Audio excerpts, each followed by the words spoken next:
ជំរាបសួរសួស្តីបងប្អូនទាំងអស់គ្នាសូមស្វាគមន៍មកកាន់ Channel YouTube មីងមីងថ្ងៃនេះខ្ញុំនឹងនាំបងប្អូនទាំងអស់គ្នាមកមើលពីវិធីធ្វើស្លម្ជូរគ្រឿងសាច់ត្រីចាដែលយើងគ្រឿងផ្សំរបស់យើងមានដូចជារំដេងមានដូចជាខ្ទឹមគល់ស្ក្រៃល្មៀតជាមួយនឹង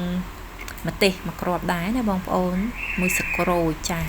ហើយយើងយកវាមកដាក់ក្នុងម៉ាស៊ីនក្លុកណាបងប្អូនចាពីមុនគឺយើងប្រើបុកក៏បានដែរបងប្អូនយើងបុកគ្រឿងក៏បានយើងបើយើងមានអីក្លុកយើងយកមកដាក់ក្លុកអញ្ចេះក៏បានដែរចាយើងដាក់វាចូលក្នុងនឹងមកហើយយើងក្លុកវាទៅគ្រឿងរបស់យើងហ្នឹង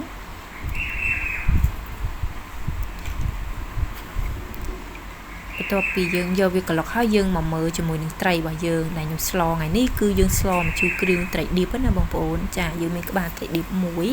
ដែលយើងធ្វើឲ្យលាងវាឲ្យស្អាតមកជាមួយនឹងបន្លែរបស់យើងមានជាតកួនណាបងប្អូនចាហើយតកួននេះលក្ខណៈពិសេសគឺដោយសារវាជាតកួនជក់ទឹកអញ្ចឹងទៅវាខ្ចីល្អអញ្ចឹងយើងអាចយកវាមកស្លត្រូវជាមួយនឹងស្លម្ជូរត្រីក្បាលត្រីនឹងហ្មងចាហើយយើងមានជាមួយនឹងក្បាលអំពិលដែរណាបងប្អូនត្រួយអំពិលខ្ចីនេះខែភ្លៀងខែអីនេះមកចាជាបងគឺយើងចាប់ផ្ដើមដាក់ឆ្នាំងរបស់យើងចូលលើភ្លើងមកហើយយើងចាប់ផ្ដើមបំពងខ្ទឹមតិចមកបងប្អូនចាយើងដាក់ខ្ទឹមវាបំពងឲ្យវារៀងឈ្ងុយហើយយើងក៏ចាប់ផ្ដើមដាក់ជាមួយនឹងគ្រឿងដែលយើងបានក្លុកមិញហ៎យើងយកវាមកចាក់ចូលមកហើយយើងចាប់ផ្ដើមកូរវាណាបងប្អូនចានេះដាក់វាចូលហើយយើងកូរវាឲ្យវាសប់មកមានមួយខ្ទឹមជាមួយនឹងគ្រឿងរបស់យើងហ្នឹងកូរវាឲ្យសប់ឲ្យឈ្ងុយមកយើងក៏ចាប់ផ្ដើមដាក់ជាមួយនឹងប្រហុកផ្លិចអត់បានមកបងប្អូនជាមួយនឹងស្លម្ជូរគ្រឿងត្រូវតែមានប្រហុកច្រាមដាក់កូរមួយគ្រឿងហ្នឹងឲ្យឈ្ងុយខ្លាំងហ្មងណាយើងកូរវាដាច់ទឹកឲ្យវាឡើងបែបនេះយើងបន្ថែមជាមួយនឹងស្ក្រូចតិចមកដើម្បីបន្ថែមក្លិនឈ្ងុយណាបងប្អូនចាហើយបន្ទាប់មកយើងក៏ដាក់ត្រីរបស់យើងចូលពេលដែលគ្រឿងយើងឈ្ងុយចេះហើយយើងដាក់ត្រីយើងចូលហើយយើងកូរវាឲ្យសព្វដោយសារត្រីនេះយើងធ្វើស្អាតហើយអញ្ចឹងពេលដែលយើងយកវាមកកូរជាមួយនឹងគ្រឿងដែលកំពុងឈ្ងុយហ្នឹងគឺវាបង្កើនអាសាច់ត្រីហ្នឹងកាន់តែមានរសជាតិឈ្ងុយទៅតាមនឹងទៀតហើយវាមានក្លិនឆ្ងាញ់ហ្មងនៅជាមួយនឹងត្រីហ្នឹងបងប្អូនចាយើងកូរវាឲ្យសព្វជាមួយនឹងគ្រឿងជាមួយនឹងត្រីហ្នឹងមកបន្ទាប់ពីវាសព្វចេះហើយបងប្អូនទុកឲ្យវារៀងក្តៅខ្លាំងអញ្ចឹងទៅគឺវារៀងពុះខូចចេះមកយើងក៏ចាប់ផ្ដើមដាក់គ្រឿងមានប៊ីចេងមួយចុងសាព្រាអំបិលមួយចុងសាព្រាជាមួយនឹងស្ករមួយចុងសាព្រាមកបងប្អូនហើយបន្ថែមអត់ផ្លិចទេជាមួយនឹងទឹកត្រីយើងកុំភ្លេចឲ្យសព្វព្រោះទឹកត្រីនេះគឺជាគ្រឿងមួយយ៉ាងដែលជួយបង្កើនរសជាតិនឹងហ្មងឈ្ងុយថែមហ្មងហើយយើងលួចជាមួយនឹងប្រេងខ្យងតិចមកណាបងប្អូនចាយើងដាក់ប្រេងខ្យងតិចហើយយើងកូរវាទៀតចាគឺយើងកូរវាឲ្យវាសព្វជាតិវាហ្មងណាចាយើងដាក់វាឲ្យសព្វកូរវាឲ្យសព្វចេះមកបន្ទាប់មកក៏យើងចាប់ផ្ដើមសព្វចេះយើងចាប់ផ្ដើមអាចដាក់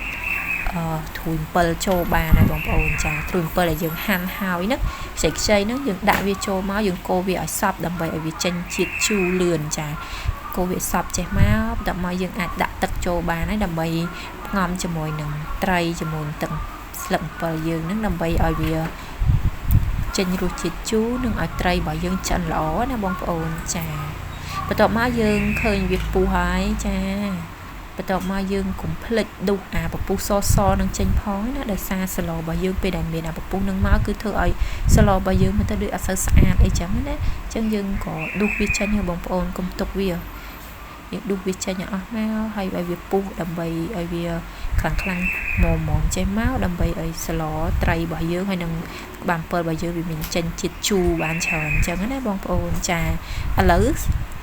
ស្លរបស់យើងពុះល្អហើយយើងចាប់ផ្ដើមដាក់បន្លែចូលចាបន្លែតកួនរបស់យើងមិញហ្នឹងខ្ចីហ្នឹងដាក់ចូលមកចាយើងដាក់បន្លែតកួនយើងចូលឲ្យអស់ហើយយើងចាប់ផ្ដើមបិទក្របវាទៀតទៅណាបងប្អូនយើងបិទក្របវាទុកឲ្យវាពុះចាំយើងបើកក្របវាវិញណាចាឥឡូវវាចាប់ផ្ដើមពុះគួចប៉ុណ្នេះហើយណាបងប្អូនយើងក៏ចាប់ផ្ដើមដាក់សឹកថ្នាំងចូលដោយសារសឹកថ្នាំងនេះយើងយកវាទៅដុតតិចហើយចាំយើងយកវាមកបេះដាក់ក្នុងស្លដើម្បីបង្កើនរសជាតិបង្កើនក្លិនឲ្យស្លម្ជូរគ្រឿងរបស់យើងកាន់ chè khăn tẹt mùi tẹt pi tẹt bay mỏ na bông ôn trà lỡ finally sẽ lò bỏ dương cứ chân ấy dương chập đà đủ đã chan mà cha ô hô tần nòng để ta bông ôn hiện thơ lực tim mũi nè dương bật hai mùi một tê mùi ấy đã chân mau cha mới tới thò mà đa tại vì mình thò mà đá là bông ôn trà khởi nhọt bông ôn đuổi rò lấy xong chui bông ôn một chiếc ngành từng ọc nia trà